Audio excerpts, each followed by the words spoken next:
తన విజయాన్ని అడ్డుకునేందుకు వైకాపా కుట్రలు పన్నుతుందని, అసత్య విష ప్రచారాలతో గ్రామాల్లో గొడవలు సృష్టించేందుకు ప్రయత్నిస్తుందని ఆరోపించారు ఎమ్మెల్యే అభ్యర్థి గొండు శంకర్.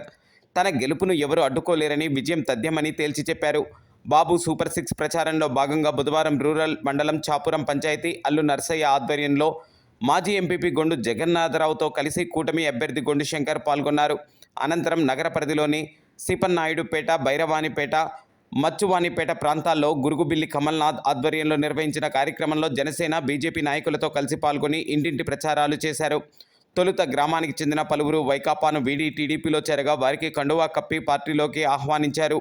ఈ సందర్భంగా గొండు శంకర్ మాట్లాడుతూ, ఇప్పటికే వైసీపీ ఖాళీ అవుతుందని, మరో 3 నెలల్లో ఆ పార్టీని ప్రజలు అధపాతాళానికి తొక్కేస్తారని జోస్యం చెప్పారు. ముఖ్యమంత్రి జగన్ రాష్ట్ర భవిష్యత్తును అంధకారంలోకి నెట్టివేశారని విమర్శించారు.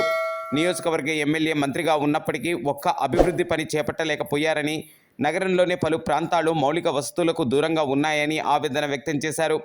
ఈ పరిస్థితుల్లో మార్పు రావాలంటే ఎన్డీఏ కూటమి విజయం చారిత్రక అవసరమని పేర్కొన్నారు.